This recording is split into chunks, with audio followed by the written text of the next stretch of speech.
हरिओम। स्वागत है आप सभी का गीता ज्ञान चर्चा में। आज हम अध्याय 8 से प्रारंभ कर रहे हैं। इससे पहले अध्याय 7 के अंतिम श्लोक में भगवान ने जहां पर अपनी बात रखी और कहा कि जो मुझे अधिभूत, अधिदैव, अधियज्ञ का स्वामी जानते हैं, युक्त चित्त वाले पुरुष परायण काल में मुझे ही जानते हैं। अब जैसे ही भगवान ने ये बात रखी तो अर्जुन के मन में प्रश्न उठने शुरू हो गए और अर्जुन ने लगातार बहुत सारे प्रश्न एकदम भगवान से कर दिए। अध्याय 8 और इस अध्याय का नाम है अक्षर ब्रह्म योग।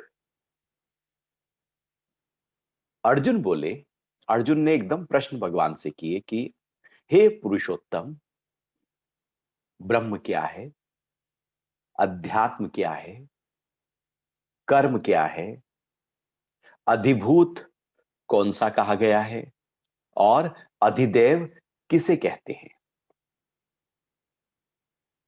अर्थात 5 प्रश्न एक ही श्लोक में लगातार अर्जुन ने कर दिए। अब 5 प्रश्न एक साथ होने और फिर वो यही नहीं रुकता, दूसरे श्लोक में भी वो अपने प्रश्नों को आगे बढ़ाता है। 5 प्रश्न जब एक साथ हो रहे हैं तो इसका मतलब है कि अर्जुन अभी बहुत ही प्रश्नों के साथ, उसके प्रश्न अभी खत्म नहीं हुए, प्रश्नों का समाधान नहीं हुआ। जब व्यक्ति प्रश्नों से भरा हो तो अध्यात्म को पा नहीं सकता। जब वो उत्तरों से भर जाए तो वो अध्यात्म में टिक सकता है। प्रश्न एक हलचल है। प्रश्न एक ऐसी प्रक्रिया है जहां पर हम बाहर की तरफ दौड़ते हैं। उत्तर एक ऐसी प्रक्रिया है जहां पर हम भीतर की तरफ दौड़ते हैं। कई बार प्रश्न प्रश्न नहीं होते, पूछने के लिए किए जाते हैं, बात को बढ़ाने के लिए किए जाते हैं। अंदर के प्रश्न नहीं होते, गहरे नहीं होते। क्योंकि जब वो गहरे नहीं होते तो उस पर टिकना मुश्किल होता है। केवल पूछने के लिए किए गए प्रश्न पर व्यक्ति कभी भी टिक नहीं सकता, क्योंकि वो प्रश्न उसके अपने होते ही नहीं है। एक ही श्लोक में लगातार 5 प्रश्न कुछ इशारा कर रहे हैं, इशारा कर रहे हैं अर्जुन के मन की अवस्था का। और जब अर्जुन शुरू में ही पूछ रहे हैं कि ब्रह्म क्या है, अर्थात सबसे ऊंचा प्रश्न जब हो गया तो अब उसके निचले प्रश्न की कोई बात रह नहीं जाती। जैसे अष्टावक्र गीता में जब राजा जनक अपने गुरु अष्टावक्र जी से प्रश्न करते हैं और अष्टावक्र गीता का प्रारंभ होता है कि हे भगवान, वो अपने गुरु से कह रहे हैं कि मुक्ति क्या है, वैराग्य क्या है। अर्थात सबसे पहला जो प्रश्न है वो मुक्ति का किया जा रहा है। अर्थात जब सबसे पहला प्रश्न सबसे ऊंचा प्रश्न हो जाता है तो गुरु अब उसी पर ही आगे चलते चले जाते हैं। अब राजा जनक दोबारा से निचला प्रश्न नहीं करते, वो ऊपर की और अवस्थाएं का प्रश्न करते चले जाते हैं, क्योंकि शुरू में ही पूछ लिया ज्ञान, मुक्ति और वैराग्य। अब दोबारा से वहां अर्जुन बार बार उसी तरह के प्रश्न कर रहा है, अर्थात उसकी स्थिति अभी पूरी तरह से पक्की नहीं हुई और भगवान उसको बहुत ही गहरे स्तर पर हर बार उत्तर देते चले जा रहे हैं। यदि और ये गीता लगातार एक ही साथ घटी हुई एक प्रक्रिया है। यदि हमसे कोई इतना प्रश्न करे तो आप देखें कि आप कितना उसका आंसर दे सकते हैं, कितना देर तक एक व्यक्ति को सह सकते हैं उसके प्रश्नों को लगातार उत्तर देते हुए। और जरा सी भी खींच नहीं है और ये भी नहीं कि उफ, अरे पहले तो बताया था फिर तो वही प्रश्न कर रहा। क्योंकि भगवान को दिख रहा है कि अर्जुन उस स्थिति तक पहुंच सकता है जहां वो पहुंचाना चाहते हैं। अच्छा है कि प्रश्न निकले, उठे, प्रश्न उठे तो डिसॉल्व हो। प्रश्न उठना बहुत अच्छा है, नए नए प्रश्न उठना बहुत अच्छा है। लेकिन उत्तरों में टिकना भी उतना ही महत्वपूर्ण है। केवल प्रश्न ही किए जाएं, लेकिन जो गुरु के माध्यम से उत्तर आए उस पे हम टिके ही नहीं हैं, तो वो प्रश्न मेरा फिर खड़ा रहेगा, फिर प्रश्न कर लेंगे, फिर उत्तर आ जाएगा, फिर हम उसी प्रश्न पे खड़े रहेंगे, क्योंकि हमने तो पूछने के लिए पूछा था, हमने उसमें टिकने के लिए थोड़ी पूछा है। उत्तर पे यदि टिक गए तो धीरे धीरे सारे प्रश्न खत्म हो जाते हैं, और यदि प्रश्न पे ही ठहरे रहे तो प्रश्न बड़े बड़े और खड़े होते चले जाते हैं। प्रश्नों की एक बाढ़ है व्यक्ति के अंदर। प्रश्न उलझाते हैं, तनाव देते हैं, और उत्तर शांति देते हैं, हल्कापन देते हैं। इसलिए गुरु उत्तरों से भरे होते हैं, शिष्य प्रश्नों से भरा होता है। और जब शिष्य प्रश्न करता है गुरु से, तो गुरु उसको पूरी तरह से गहरे स्तर पर आंसर देते हुए उसके प्रश्न को डिसॉल्व करने की कोशिश करते हैं। अर्थात एक ऐसी स्थिति को पैदा करने की कोशिश करते हैं कि वहां प्रश्न ही ना रहे। जब प्रश्न ही खत्म हो गया, उत्तर कुछ नहीं होता, बल्कि प्रश्न ही खत्म हो जाता है। जैसे प्रकाश कुछ नहीं, बस अंधेरा ही खत्म हो गया। अंधेरे का मतलब, जहां काला है, प्रकाश का मतलब अंधेरा नहीं है। अब प्रश्न नहीं रहा, ऐसी स्थिति प्राप्त शिष्य जब कर ले तो वो गुरु के समान होने लगता है। अब प्रश्न तो किए हैं, लगातार 5 प्रश्न एक ही श्लोक में। उसके बाद अर्जुन रुके नहीं और कह रहे हैं कि हे मधुसूदन, अधियज्ञ कौन है और इस देह में कैसे है? निरंतर आत्मा में स्थित पुरुष द्वारा परायण काल में आप किस प्रकार जाने जाते हैं? अब 3 प्रश्न यहां पर कर लिए कि अधियज्ञ कौन है, इस देह में वो कैसे है, और अंतकाल में वो किस प्रकार से जाना जाता है। अब लगातार 8 प्रश्नों की एक झड़ी अर्जुन ने भगवान के सामने रखी है। तो भगवान ने उसको गहरे स्तर पर उत्तर देना प्रारंभ किया। अध्याय 8 और श्लोक 3, श्री भगवान बोले, परम अक्षर ब्रह्म है, स्वभाव को अध्यात्म कहा जाता है, भूतों के भाव को उत्पन्न करने वाला त्याग कर्म कहलाता है। तो भगवान ने पहला आंसर दिया, क्योंकि पहला प्रश्न किया था कि ब्रह्म क्या है। परम अक्षर ब्रह्म है। छोटी सी बात में ब्रह्म को समझा दिया। ब्रह्म क्या है? अक्षर, परम अक्षर। अक्षर किसे कहते हैं? एक होता है क्षर, एक है अक्षर। एक है क्षय, एक है अक्षय। एक है नाश, नाशवान। एक है जिसका नाश नहीं होता, अनश्वर। ब्रह्म क्या है? जिसका नाश नहीं होता, जिसका क्षय नहीं होता, जिसमें डेटोरिएशन नहीं होता, ह्रास नहीं होता, परिवर्तन नहीं होता, जिसमें कोई गति नहीं है। ब्रह्म है नाशवान रहित अवस्था। हम जीवन में यदि अपने को देखें तो हम उनमें रहते हैं, वहां रहते हैं जो चीजें नष्ट हो रही हैं, जो आ रही है, जा रही है, जिसका स्वरूप बदल रहा है, कम ज्यादा हो रही है, उत्पन्न और नष्ट हो रही है, जन्म और मृत्यु हो रही है। हम केवल जो परिवर्तन हो रहा है उसको देख रहे हैं। लेकिन ब्रह्म, इसके पीछे एक ऐसी स्थिति है, एक ऐसी अवस्था है जहां पर कोई परिवर्तन नहीं, कोई नाश नहीं। वो ज्यों का त्यों है, वैसा ही है। जब रत्ती भर भी परिवर्तन जिस अवस्था में ना हो, उस अवस्था को ब्रह्म कहते हैं।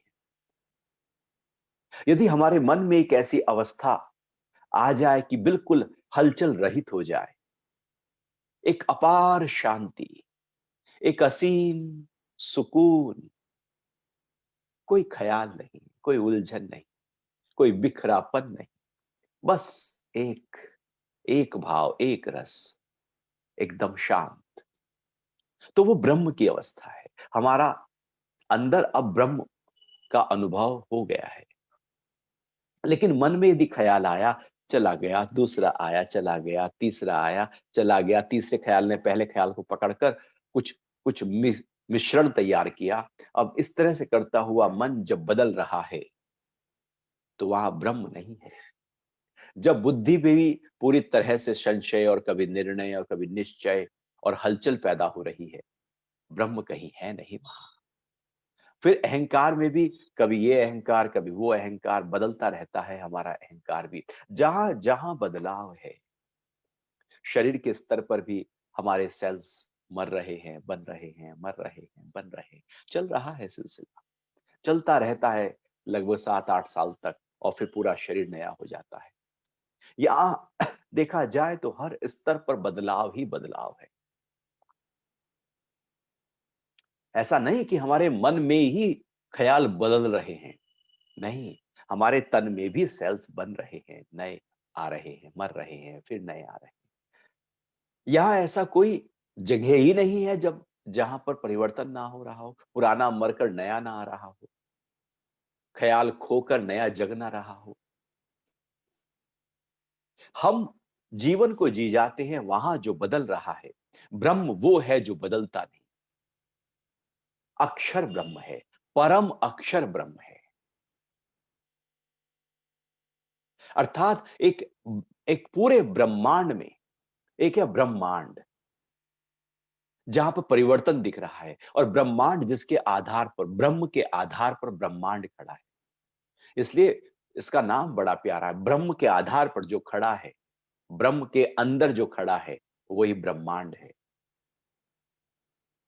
तो पूरे ब्रह्मांड में एक ऐसी स्थिति है जो परिवर्तित हो रही है, बदल रही है, गति है, घूम रही है, दौड़ रही है, टूट रही है, बिखर रही है, बन रही है। एक ऐसी स्थिति है जो पूरी तरह से ज्यों की त्यों खड़ी है। वो ब्रह्म है, वो परम अक्षर जो सब जगह विद्यमान है, जिसमें क्षय रत्ती भर भी नहीं होता, वही ब्रह्म है। अब वो जो ब्रह्म है, हम उसको तब अनुभव कर सकते हैं जब हम, यदि हम वहां खड़े हैं जहां पर क्षय हो रहा है, तो अक्षय को नहीं पकड़ सकते। हमें वहां जाना होगा जो अक्षर है, तब हम अक्षर को पकड़ सकते हैं। आत्मा में उतरकर ही ब्रह्म का अनुभव किया जा सकता है। और इसीलिए हम अपने शब्दों को अक्षर कहते हैं। व्याकरण में बहुत ही खूबसूरत शब्दों को कहा है अक्षर। अ आ ई उ, अक्षर, जो बोला गया अक्षर। अक्षर भी नष्ट नहीं होता, वो पूरे ब्रह्मांड में तैरता रहता है, घूमता रहता है, कभी वो खत्म हो नहीं सकता। उसके अणु बिखर जाते हैं, फिर कभी कभी मिल जाते हैं, और हमें ऐसा लगता है जैसे कोई आवाज दे रहा है। इसलिए कहा है कि क्योंकि वो खत्म नहीं होता। और वो क्यों खत्म नहीं होता? क्योंकि वो आकाश में चला गया, और आकाश में चला गया, इसलिए वो हर पूरा आकाश जो है वो शब्दों से भरा पड़ा है, अक्षरों से भरा पड़ा है। यदि वो 10,000 साल पहले भी बोले गए, तो आज भी वो हैं, वो कहीं जाते नहीं। थोड़ा सा समझने के लिए, अक्षर को गहराई से समझने के लिए, कि जो बोलोगे वो मिटेगा नहीं, वो अक्षर है। और जो परम अक्षर है वो ब्रह्म है। यहां ये नहीं कहा कि अक्षर ब्रह्म है, लेकिन जो परम अक्षर है, वो जो नाश रहित अवस्था की भी जो परम अवस्था है, जो आकाश के भी अति परे है, जिसके आधार पर आकाश में अक्षर अक्षर रहते हैं, वो भी जो परम है, वो ब्रह्म है। फिर आगे कह रहे हैं, दूसरा आंसर भगवान दे रहे हैं कि स्वभाव को अध्यात्म कहा जाता है। स्वभाव अर्थात मेरा जो स्व का भाव है, मेरा अपना जो स्वरूप है, मैं जो हूं, वो अध्यात्म है। अब मैं कौन हूं, क्या हूं मैं? अभी तक हमने जो जाना है कि ये शरीर मैं हूं, ये नाम मैं हूं, जो आप अपने बायोडाटा में पूरा 2 3 5 पेज का बायोडाटा भर देते हैं, वो आप नहीं है। वो आपके द्वारा किए गए कर्म हैं, आप थोड़ी है वहां पर। आप उनके पीछे हैं। लेकिन हम जब अपना परिचय देते हैं तो हम कहते हैं कि मैं नेता हूं, मैं अभिनेता हूं, मैं व्यवसायी हूं, मैं ये हूं, मैं वो हूं। वो हम अपने कर्मों को बता रहे होते हैं, जबकि जो मैं हूं, मेरा जो स्वभाव है, वो कहीं कहीं छुपा होता है, क्योंकि हमने उसको अनुभव ही नहीं किया। अध्यात्म का मतलब है, इसलिए आध्यात्मिकता, स्पिरिचुअलिटी, अध्यात्म किसको कहते हैं? हमने नाम तो सीखा समझा, लेकिन आध्यात्मिकता को भगवान यहां परिभाषित कर रहे हैं कि जो स्वभाव है, जो पूरी तरह से परिवर्तित नहीं होता, एक जैसा रहता है। एक स्वभाव चित्त का होता है और एक आत्मा का होता है। चित्त का स्वभाव नहीं कि इसका स्वभाव ऐसा है, ये तो गुस्से वाले स्वभाव में रहता है, ये तो चिड़चिड़ा ही रहता है, इसका स्वभाव तो झूठ बोलने का है। वो स्वभाव चित्त के स्तर पर आदत का होता है, उसको आदत स्वभाव कहते हैं। यहाँ जो स्वभाव की बात कर रहे हैं, वो आत्मा के भाव की बात कर रहे हैं। अध्यात्म का मतलब है, अर्थात आध्यात्मिक यात्रा या आध्यात्मिक मार्ग या आध्यात्मिक गति का मतलब है कि जो अपने स्वभाव की तरफ गति करे। जीवन हमारा स्वभाव को छोड़कर प्रभाव में या अभाव में बीता जाता है। हम किसी ना किसी के प्रभाव में जीवन जी रहे होते हैं। वो अच्छा है, वो अच्छा बोल सकता है, वो अच्छा दिखता है, उसके कपड़े अच्छे हैं, उसका घर अच्छा है, उसके बच्चे अच्छे, हम किसी और के प्रभाव में आ जाते हैं या फिर अभाव में आ जाते हैं कि मेरे पास ये नहीं है, मेरे पास वो नहीं है, वो होता तो अच्छा होता, उसके पास तो सब मिला है, मुझे तो कुछ नहीं मिला। हम कुछ अपने अंदर हीनता का भाव ले आते हैं, जो किस स्वभाव में नहीं खड़े हैं। जब स्वभाव को हम पकड़ लेते हैं तो अभाव और प्रभाव, चूंकि वो बाहर की चीज है, उसका असर हमारे ऊपर हो नहीं सकता। जब हम स्वभाव में आते हैं, अपने ही भाव से भावित हो जाते हैं, भर जाते हैं, तो पूर्ण हो जाते हैं। बाहर की चीजें हमेशा अपूर्ण करती रहती हैं हमको, इसलिए कभी भरता ही नहीं है। और ले आओ, और जितना भी आ जाए थोड़ा ही दिखता है, क्योंकि वो मेरा स्वभाव नहीं। और मैं स्वभाव को छोड़कर कहीं गया, अपूर्णता में गया, तो वो भरेगा कैसे? पूर्ण तो मेरा स्वभाव है। तो अपने स्वभाव को अनुभव करने की जो प्रक्रिया और यात्रा है, वो अध्यात्म है। एक स्पिरिचुअल प्रैक्टिस, अर्थात जो आत्मा की ओर अध्ययन किया जाए, वही अध्यात्म है। आत्मा का अध्ययन वो एक साधना, एक प्रैक्टिस, अंतर्मुखी यात्रा, भीतर से जुड़ने का जो लगातार एक रुचि है हमारे अंदर, वो अध्यात्म कहलाती है। और बाहर से जुड़ने की जो रुचि है, वो संसार और जगत और बंधन कहलाती है। अध्यात्म ही मुक्ति की यात्रा है। तो भगवान कह रहे हैं कि जो ब्रह्म है वो परम अक्षर है, और जो अध्यात्म है वो हमारा स्वभाव है। और फिर आगे कहा कि भूतों के भाव को उत्पन्न करने वाला त्याग कर्म कहलाता है। अब कर्म क्या है? अब जैसे ही हम अपने स्वभाव में हैं, अपने स्व के भाव में आराम से ध्यान की अवस्था में, उस प्रभु की याद में, उस भक्ति में, उस प्रार्थना में बैठे हैं, अब कोई कर्म उठा हमारे मन में, कुछ करने का भाव उठा, जो उठता ही रहता है। हम लगातार कुछ करने में ही लगे रहते हैं, हम भाग ही रहे हैं, हम कहीं बाहर सोच रहे हैं और कहते हैं कि बहुत अच्छा आइडिया है, बहुत अच्छा थॉट आया, फिर लग गए बाहर, ये कर लूं, अब वो कर लूं, लग गए बाहर।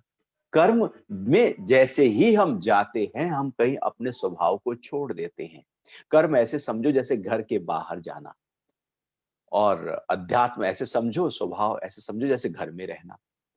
तो यदि कुछ बाहर जाना है, सौदा लाना है, तो वो कर्म हुआ। तो कर्म क्या है, जैसे ही हम कुछ बाहर कुछ गति करने लगते हैं तो वो कर्म होने लगता है, लेकिन उसी समय कुछ ऐसा घटता है जिससे हमारा अपना स्वभाव का त्याग हो जाता है, हम उसको छोड़ देते हैं। कर्म है अपने को छोड़कर बाहर गति करना। यहां निष्काम कर्म की बात नहीं हो रही, यहां अकर्म की बात नहीं हो रही, यहां कर्म की बात हो रही है जो बांधते हैं सारे। आप कोई भी ख्याल लेकर आओ, देखो उस समय आपका जो स्वभाव है वो छूट जाएगा। आप कुछ देखो, कुछ सुनो, स्वभाव छूट जाएगा। आप कुछ करने लगो, स्वभाव छूट जाएगा। आप सो जाओ, स्वभाव छूट जाएगा। आपने कुछ किया नहीं कि आपका स्वभाव छूटा नहीं, यदि पकड़ा है तो। और नहीं तो हम पकड़ते ही नहीं है और हम कर्म में ही लगे रहते हैं। बस यूं ही समय बीत जाता है, दिन दिन ऐसे ही बीतते जा रहे हैं। कैसे बीत जाता है समय थोड़ी पता थोड़ी लगता है। कर्मों में ही, छोटे छोटे कर्मों में स्वभाव कहीं खो गया है और हमारे कर्म प्रधान हो गए हैं। वही कर्म है, अर्थात जो भूतों का भाव है, अर्थात जो बाहर कुछ भी, कोई भी भाव जब बाहर का उठा, किसी पदार्थ का उठा, किसी व्यक्ति का उठा, बाहर से जो भी भाव उठा, और जैसे ही बाहर का भाव उठा, स्वभाव का त्याग हो गया, वो कर्म कहलाने लगा। तो कर्म बाहर है। अब यहां पर समझना होगा, जो ब्रह्म है वो परम अक्षर है, स्वभाव अध्यात्म है, और जो हम कर्म करते हैं, बाहर की तरफ गति करते हैं और अपने स्व को छोड़ देते हैं, वो कर्म कहलाता है। भगवान फिर आगे चौथे श्लोक में और प्रश्नों के उत्तर देते हुए कहते हैं कि हे देहधारियों में श्रेष्ठ, मेरी नश्वर प्रकृति अधिभूत है, हिरण्यगर्भ पुरुष अधिदेव हैं, और मैं इस शरीर में अधियज्ञ हूं। हे देहधारियों में श्रेष्ठ, एक नई उपाधि भगवान ने अर्जुन को देना शुरू किया, क्योंकि इतना पवित्र ज्ञान भगवान के माध्यम से जो सुन रहा है वो तो मनुष्यों में श्रेष्ठ हो ही गया। जो गुरु के सानिध्य में बैठा है वही मनुष्य में श्रेष्ठ होता है, और जो अध्यात्म की चर्चा में लगा हुआ है, अर्थात अपने स्व के भाव को जानने में लगा है, वही मनुष्यों में श्रेष्ठ होता है। बाकी तो सब मनुष्य यूं ही खाना सोना भोगने में ही लगे रहते हैं। जो स्व के भाव को जाने वो श्रेष्ठ है। तो भगवान कह रहे हैं देहधारियों में श्रेष्ठ अर्जुन, क्योंकि तू मेरे से ज्ञान सुन रहा है, साक्षात मेरे से सुन रहा है, तो तू श्रेष्ठ हो गया। मेरी नश्वर प्रकृति अधिभूत है। ब्रह्म अनश्वर थे। अब जो प्रकृति है, अधिभूत क्या है, ये मेरी जो नश्वर प्रकृति है, जो 5 महाभूतों से बनी है। आप देखना जो भी यहां बना है वो सब नष्ट हो रहा है, वो सब जा रहा है, वो खो रहा है, वो बिखर रहा है, वो टूट रहा है, उसमें कुछ ना कुछ बदलाव हो ही रहा है, क्योंकि वो है ही नश्वर। फाउंडेशन से ही जो नश्वर हो, उसको आप कैसे रोकेंगे, कैसे पकड़ेंगे? आप कहें नहीं जी ये सोफा है, ये तो ऐसे ही रहे। वो नष्ट हो रहा है, क्योंकि आप ही नष्ट हो रहे हैं। आपका जो शरीर है, मन है, बुद्धि है, उसमें ही बदलाव आ रहा है।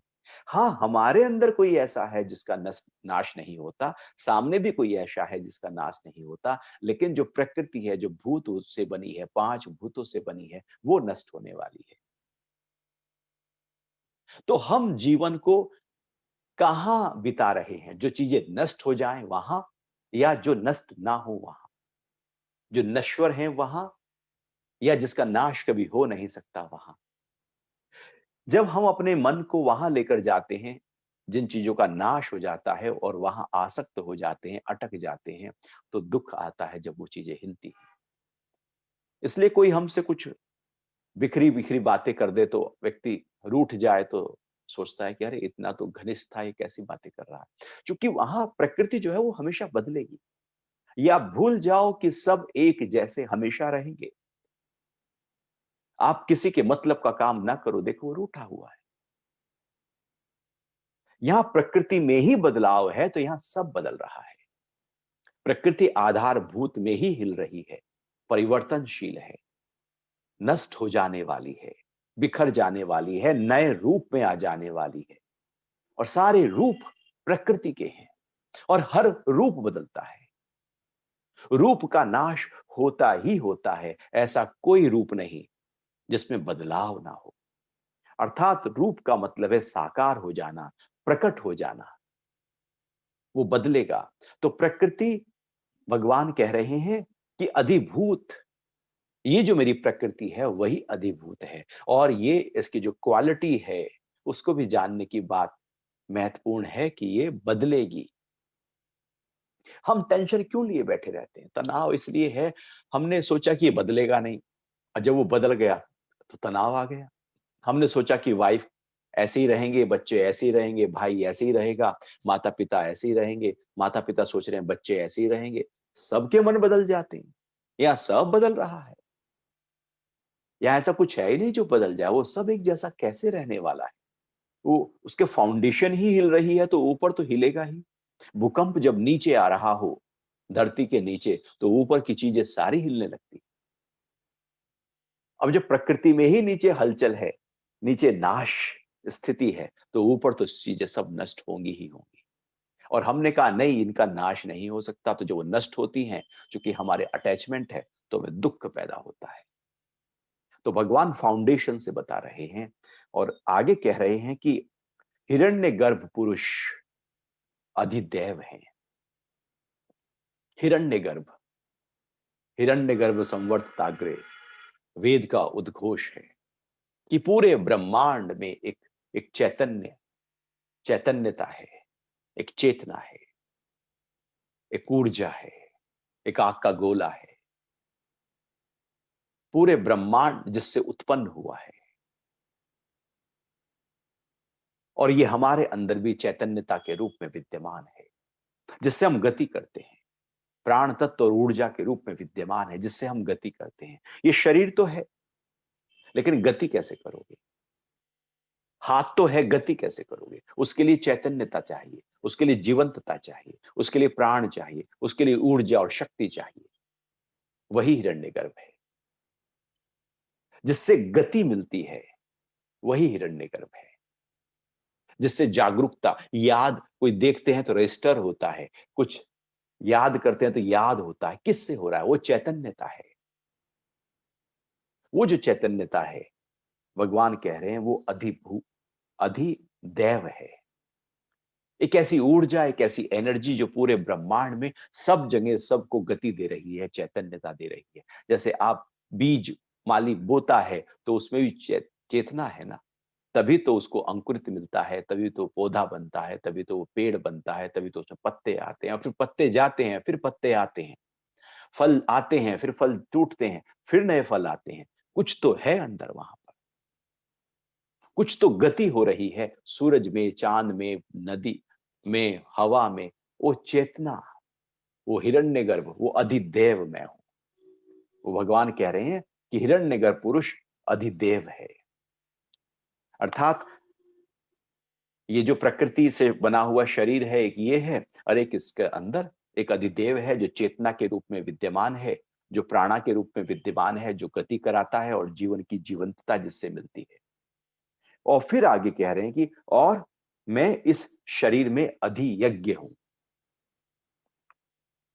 अब इस शरीर में मैं, जो परमात्मा है, भगवान कह रहे हैं वो भी मैं हूं, यहां पर मैं विद्यमान हूं अधियज्ञ के रूप में, अर्थात आत्मा के रूप में।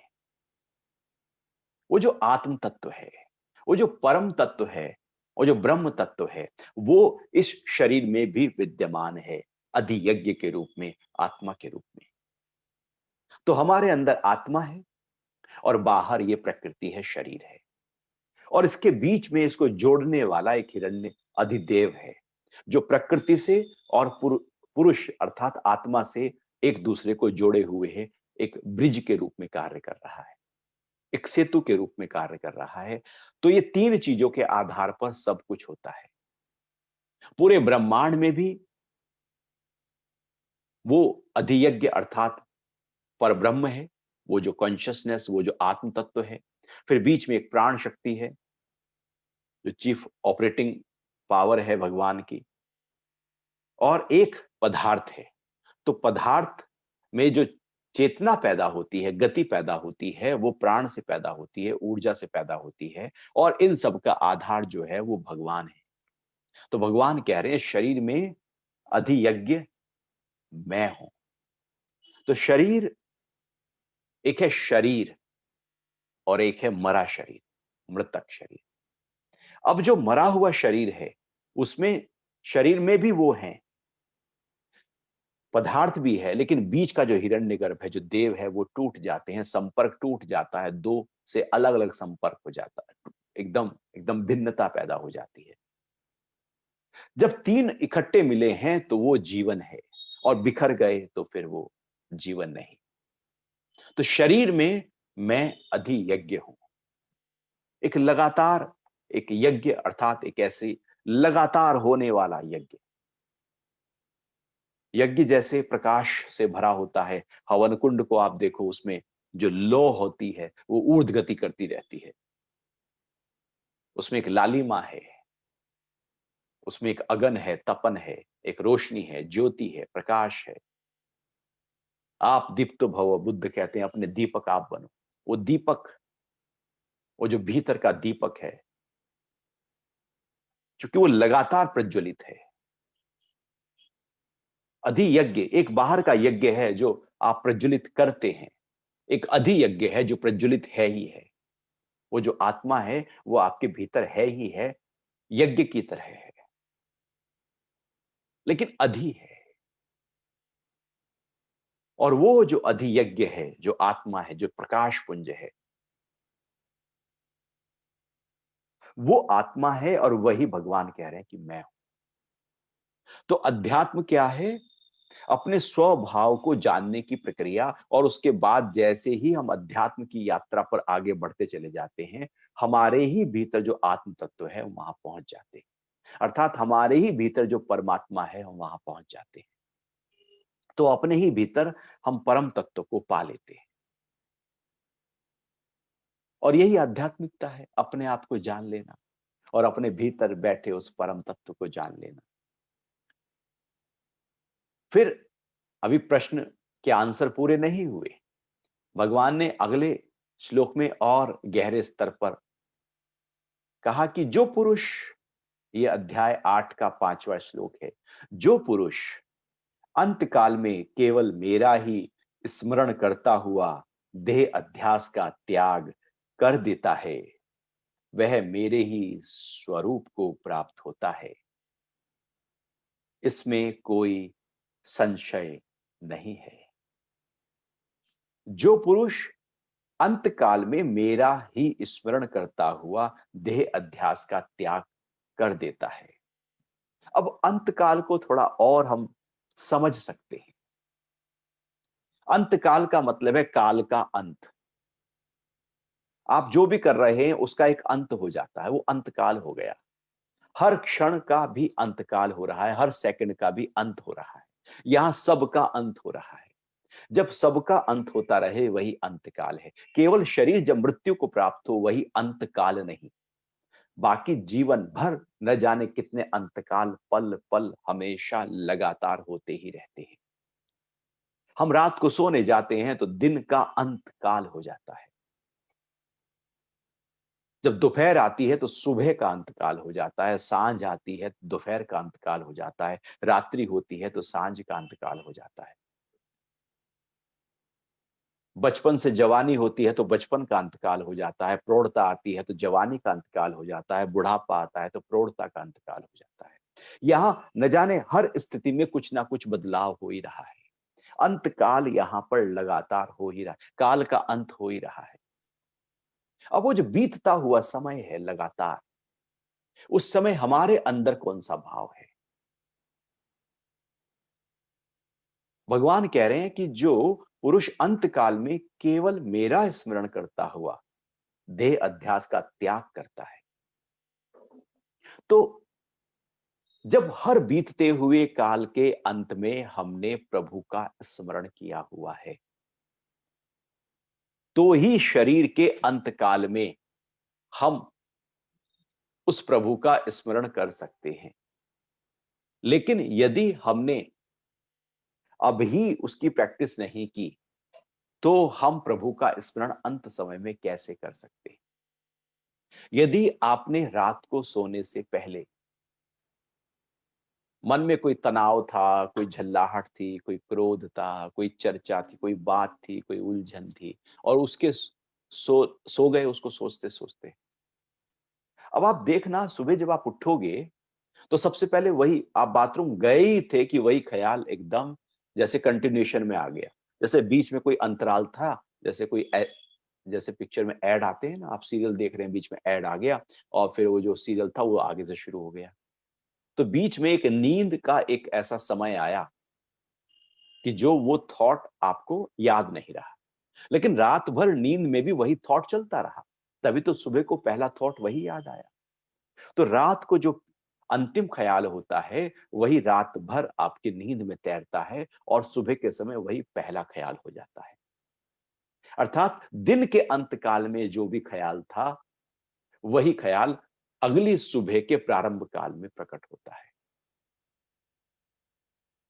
तो यदि हम दिन भर हर बीतते हुए काल में उस प्रभु का स्मरण कर रहे हैं, उस परमात्मा का स्मरण कर रहे हैं, तो लगातार जब परमात्मा का ही स्मरण हो रहा है, तो ये भी नहीं कह सकते कि ये शरीर कब पूरा हो जाए।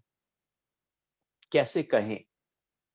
कौन कह सकता है कि मैं 100 साल तक ही जीऊं? न जाने। सामान 100 बरस का, पल की खबर नहीं। तो कभी भी अंतकाल हमारे शरीर का हो सकता है। तो अंतकाल जब शरीर का हो रहा है, तो उस समय हम प्रभु को कैसे याद करेंगे? व्यक्ति सोचता है नहीं जब शरीर का अंतकाल होगा उस समय याद कर लेंगे और बात बन गई। भगवान कह रहे हैं जो मुझे अंतकाल में याद करता है वो मुझे ही प्राप्त हो जाता है। हम अंतकाल में याद कर लेंगे ना। ये तो ऐसी बात हुई कि एक बच्चा कहे जब एग्जाम आएगा ना, एग्जाम से बस थोड़ी देर पहले ही हम उसी समय जैसे पेपर आएगा उसी समय याद करके पेपर दे देंगे। पूरे साल नहीं पढ़ना है। पूरे साल पढ़ा हो तो पेपर आसानी से दिया जा सकता है। अब पढ़ाई नहीं है, तैयारी नहीं है तो एग्जाम के समय तो कोरा कोरा एकदम कॉपी छोड़ कर आएंगे। क्योंकि कुछ तैयारी नहीं है। जीवन एक तैयारी है बीतते हुए काल की।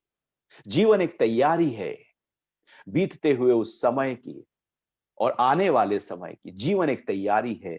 ये शरीर जब पूरा हो रहा है उस समय अंतकाल में क्या भाव होगा। जीवन एक तैयारी है इस देह अध्यास से ऊपर उठकर आत्म भाव में आने की। हम देह अध्यास से ऊपर उठना है। अंतकाल अर्थात देह अध्यास का भी अंतकाल। बॉडी कॉन्शियसनेस से जब हम कॉन्शियसनेस में आते हैं तो ये अंतकाल हो गया। आसक्ति से अनासक्ति में जाते हैं तो आसक्ति का अंतकाल हो गया। विकार से निर्विकार में जाते हैं तो विकारों का अंतकाल हो गया। अंतकाल अनेक स्तर पर काम आता है। इसका बहुत ही गहन विवेचन है, व्याख्या है। इसकी और गहराई है।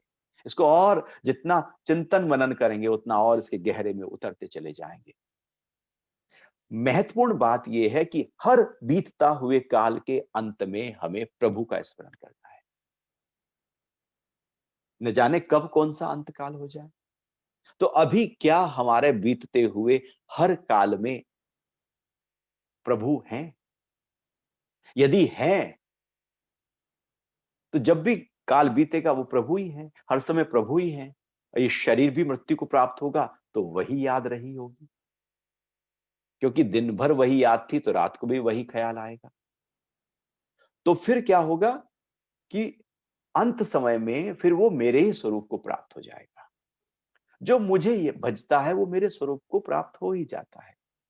लेकिन हम ये सोचते हैं कि अंत में भज लेंगे। इसलिए लोग सारी आध्यात्मिकता को, प्रार्थनाओं को अंत में, अंत के लिए छोड़ देते हैं। अरे ये तो बुढ़ापे का, अरे सत्संग, अरे अभी कोई उम्र थोड़ी हुई है सत्संग जाने की। कोई जवान सत्संग में आ रहा हो और वो जाके अपने दोस्तों को और रिश्तेदारों को कहे कि मैं सत्संग जाता हूँ तो वो ऐसे देखेंगे जैसे कहाँ से अजायब घर से आ गए लोग, पागल। सत्संग इस उम्र में? वो तो बाद की बात है, रिटायरमेंट के बाद की बात है। वो तो जब पोते पोती हो जाए तब की बात है। वो तो 75 साल के बाद की बात है। वो तो बुढ़ापे की बात है। वो तो मरने से पहले की बात है। हमने कुछ ऐसा सोच लिया कि वो अंत की बात है। इसलिए तो सारा तनाव है। मन बिखरे क्यों है? सबसे ज्यादा मेंटल हेल्थ इशू क्यों पैदा हो गए वर्ल्ड वाइड? क्योंकि जो अभी करना है उसको हमने कल पर छोड़ दिया, और जो कल पे करना था उसको हमने अभी कर लिया। सब उल्टा सीधा हमने किया। यदि प्रभु, वो प्रार्थना, उसका शुक्रिया, उसकी याद है, तो मन में तनाव हो कैसे सकता है? वो मन उलझ कैसे सकता है? उसकी याद हो और मन उलझा हो, उसकी याद हो और हम परेशान हो, हम दुखी हो। उसकी याद नहीं तो दुखी है। तो पूरी तरह से जब लगातार लगातार, बहुत महत्वपूर्ण श्लोक है, भगवान ने जो व्याख्या की है कि लगातार अंतकाल में जो मेरा स्मरण करता है, हर काल के अंत में मेरा स्मरण करता जाता है। जब शरीर का भी अंतकाल आता है तब वो मेरे ही स्मरण में लगा हुआ था, क्योंकि उसकी प्रैक्टिस लगातार मेरे ही भाव से भावित हो रही थी। तो उसके बाद शरीर पूरा होने के बाद वो मुझे ही प्राप्त हो जाता है। और दिन भर यदि वो अंतकाल में मुझे भज रहा है तो भी वो मुझे ही प्राप्त है। वो हर समय मुझे ही प्राप्त है। शरीर है, शरीर नहीं है, सो रहा है या जाग रहा है, कुछ भी कर रहा है, वो मुझे ही प्राप्त है, क्योंकि वो हर समय मेरी ही याद में है। तो यदि हम उसकी याद में नहीं, तो फिर उसको प्राप्त नहीं हो सकते। हम जिसकी याद में होते हैं, हम उसी को ही प्राप्त होते हैं। भगवान कह रहे हैं, वह मेरे ही स्वरूप को प्राप्त होता है, इसमें कोई संशय नहीं है। जो पुरुष अंतकाल में केवल मेरा ही स्मरण करता हुआ देह अध्यास का त्याग करता है, वह मेरे ही स्वरूप को प्राप्त होता है, इसमें कोई संशय नहीं है। No doubt. बिल्कुल क्लियर, क्रिस्टल क्लियर डिक्लेरेशन। मेरी तरफ ध्यान लाओ, मुझे प्राप्त हो जाओगे। जिसकी तरफ ध्यान ले जाओगे, उसे प्राप्त हो जाओगे। नानक कहते हैं ना कि यदि तुम अंत समय में धन को सुमरोगे तो सांप बनोगे, स्त्री को सिमरोगे तो वैश्या बनोगे। तुम जिसको सिमरते हो उसी को प्राप्त हो जाते हो। किसको सिमरा जा रहा है, वही लगातार चिंतन की प्रक्रिया हमारी शुरू हो जाती है, और हम उसी के रूप में प्रकट हो जाते हैं। और हम परमात्मा को ही स्मरण कर रहे हैं तो परमात्मा को ही प्राप्त हो जाएंगे, क्योंकि वही तो मन में था, वही तो प्रकट होगा। बच्चा जब डॉक्टर बनना चाहता है तो डॉक्टर बन जाता है, यदि उसके लिए पूरी मेहनत, पूरी जद्दोजहद, पूरा 24/7 प्रैक्टिस हो रही है। तो जिसको चाहते हो उसको प्राप्त हो जाते हो। यदि हम प्रभु को चाह रहे हैं तो प्रभु को प्राप्त हो जाएंगे। लगातार उसी भाव में हमें रहना होता है। उससे कम में बात नहीं बनेगी। रत्ती भर भी 1% भी कम में बात नहीं बनेगी। अर्थात हर बीतते हुए काल, सेकंड का भी जो सेकंड है वो जब बीत रहा है तो प्रभु का स्मरण हो। अर्थात ऐसा कोई समय ना हो, काल ना हो जब प्रभु की याद ना हो। ऐसा व्यक्ति परमात्मा को ही प्राप्त हो जाता है। तो ये आज 5 श्लोक हुए अध्याय 8 के। अभी आपके कोई प्रश्न उठ रहे हो तो उस पर बात कर सकते हैं।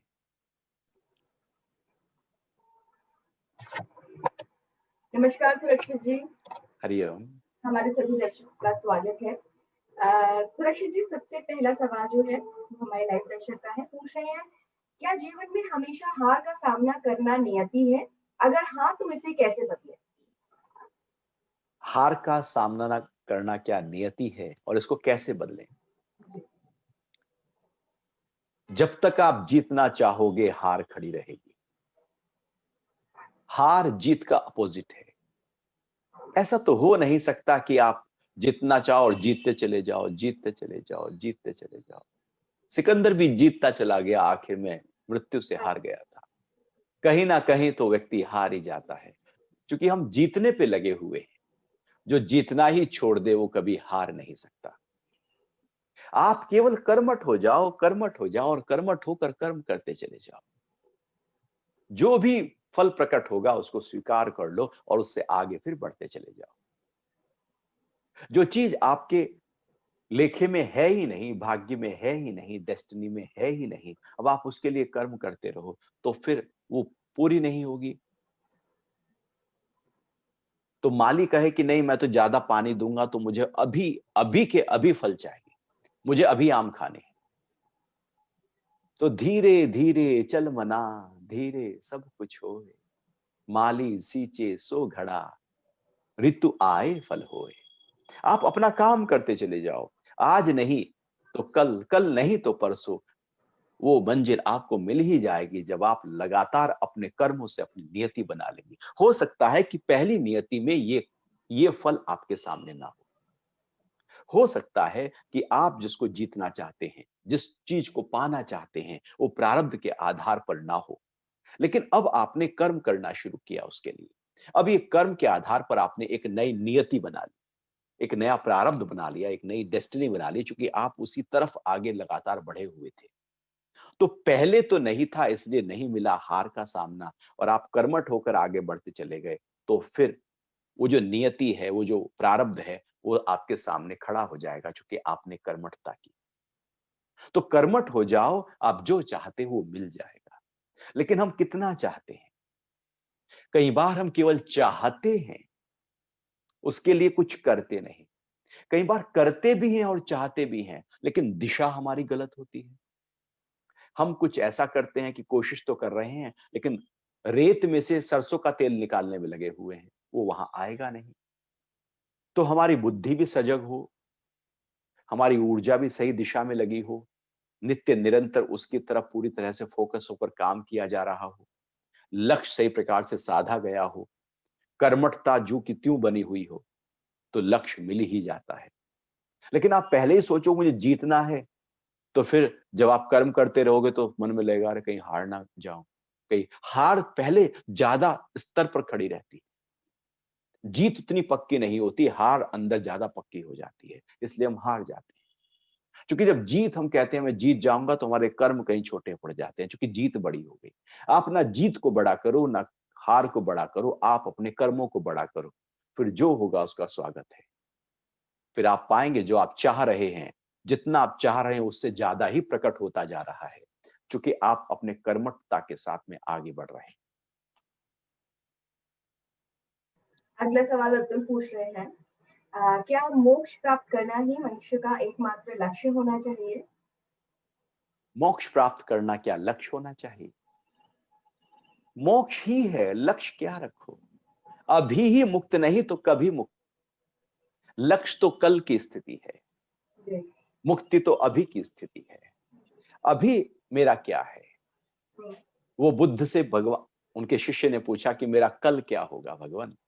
तो बुद्ध कहते हैं जो तेरा आज है वही तेरा कल होगा। असलियत में जीवन को ऊंचे स्तर पर जी जाना ही मुक्ति है। उस परम भाव में रहकर ही जीवन को जी जाना मुक्ति है। और जीवन का यही लक्ष्य जो लगातार बाहर की तरफ हैं, उनका लक्ष्य हो कि मैं उस ऊंची अवस्था को जी जाऊं। मुक्ति का मतलब समझना होगा। हम्म, ऐसा नहीं कि मरने के बाद जो मिलेगा वो मुक्ति है।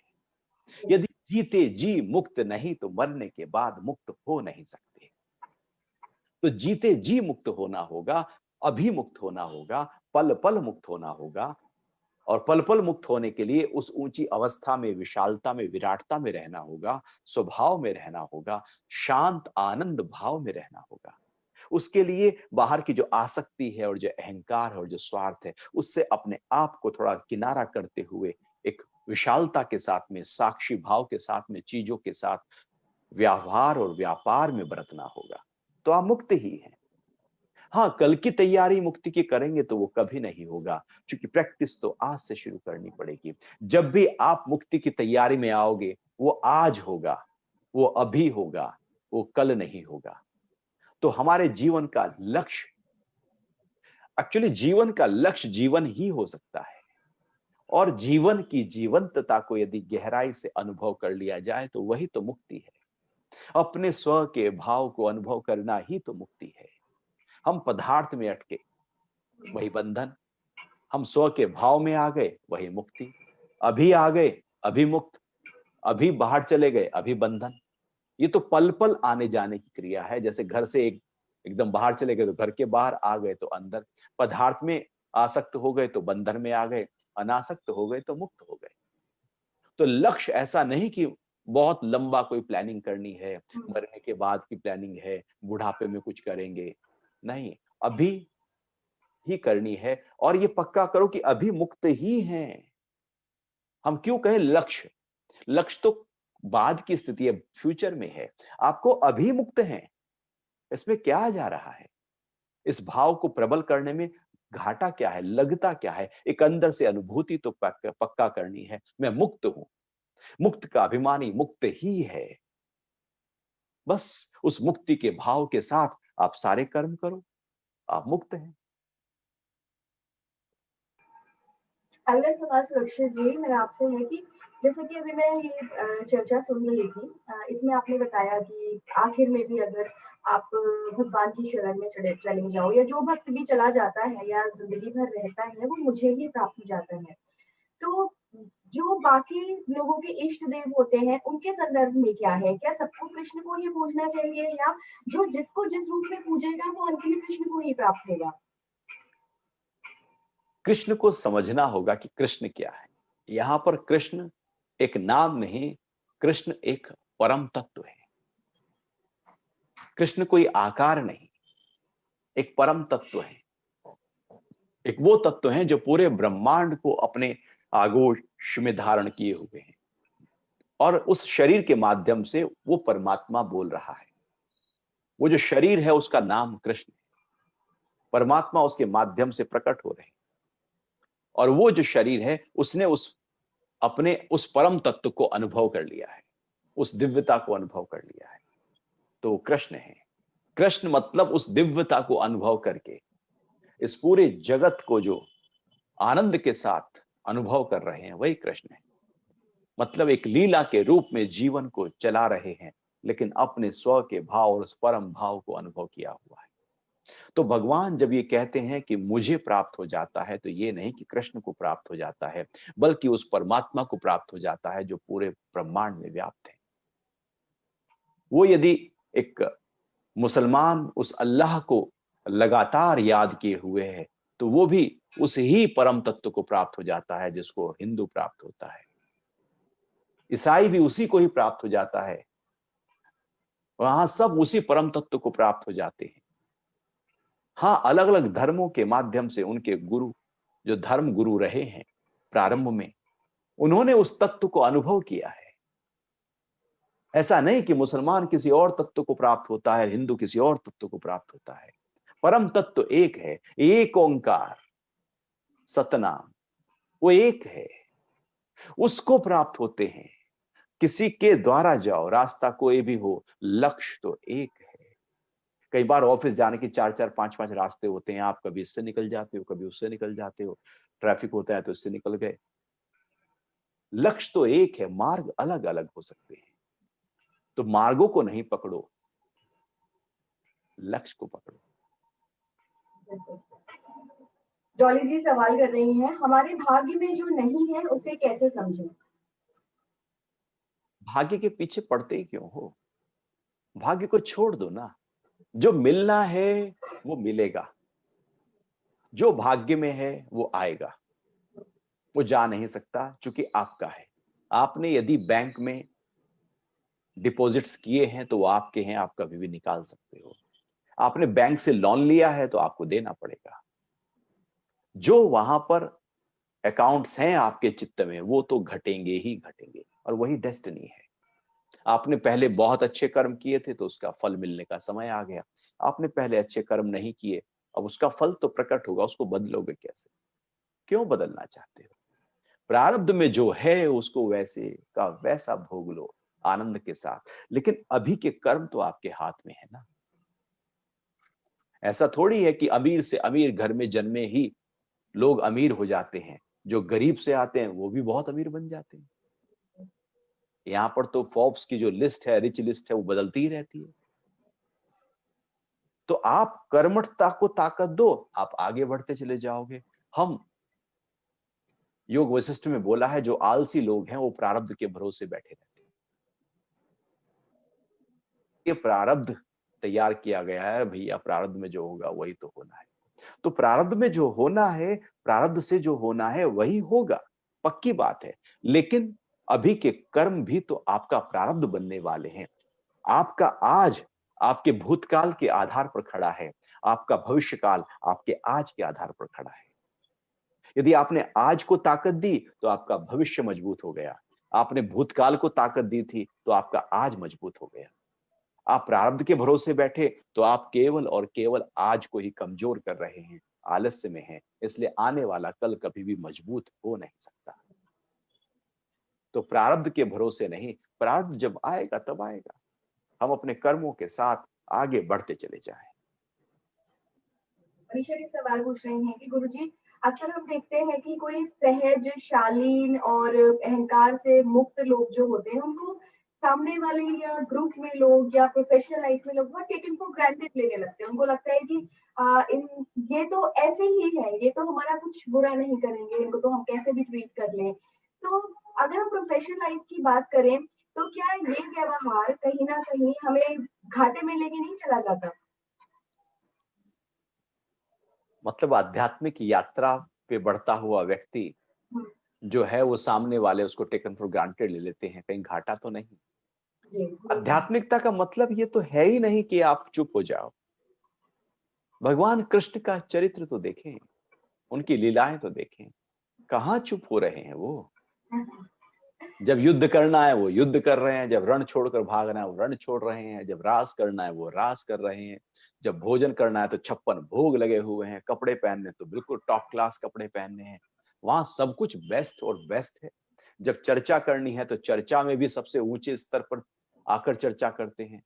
वो हर जगह अपने आप को, क्योंकि जब आप आध्यात्मिक हैं, एक होता है फॉल्स आध्यात्मिकता, फॉल्स ज्ञान, ऊपर का ढका हुआ। लेकिन आप यदि आध्यात्मिक हैं तो आप पूरी तरह से बुद्धि ऐसे खोल कर जी रहे हैं, फिर वहां आपको कौन कैसा उल्लू बना सकता है। फिर तो आप जैसे को तैसे के रूप में प्रकट हो जाते हैं। आप कहीं अटकते नहीं, कहीं फंसते नहीं, कहीं उलझते नहीं। आप अपने से जुड़े होते हैं और पूरे पूरे प्रकट रूप में, विशाल रूप में होते हैं। फिर जीवन को आप पूरी तरह से जी रहे होते हैं। ऐसा थोड़ी है कि आप किससे बात नहीं करेंगे और बातों में चतुराई और चालाकी और होशियारी नहीं होगी। क्या भगवान के जीवन में ऐसा नहीं था? अंदर की स्थिति अलग है, बाहर का व्यवहार अलग है। बाहर का व्यवहार तो व्यवहार सो व्यवहार की तरह ही चलेगा। जब रास्ते आड़े तिरछे होते हैं, आपका नहीं मैं तो गाड़ी सीधी चलाऊंगा।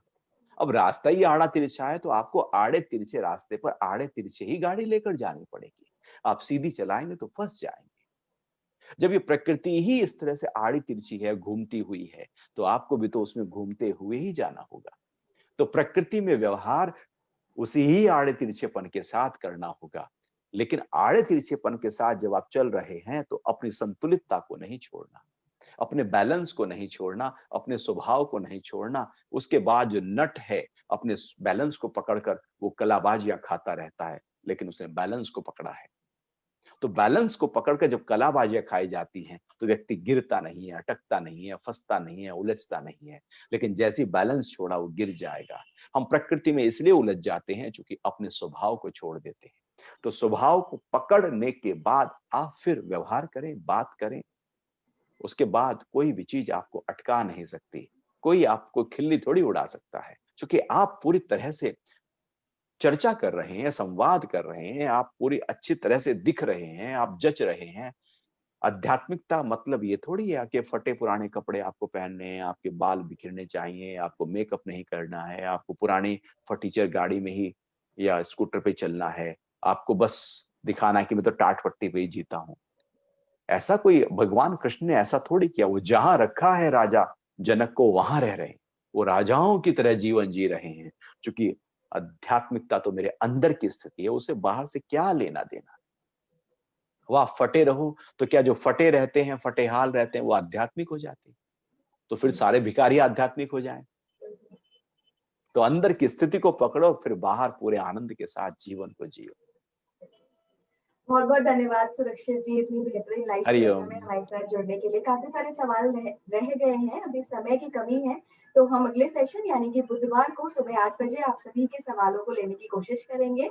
तब तक के लिए आप सभी स्पीकिंग ट्री के साथ बने रहिए, घर पर रहें, सुरक्षित रहें, बाहर निकलिए भी तो थोड़ी बहुत सावधानी तो बहुत ज़रूरी है, मास्क का उपयोग करें, स्टे सेफ, स्टे हेल्दी। धन्यवाद। जय श्री कृष्णा। हरिओम।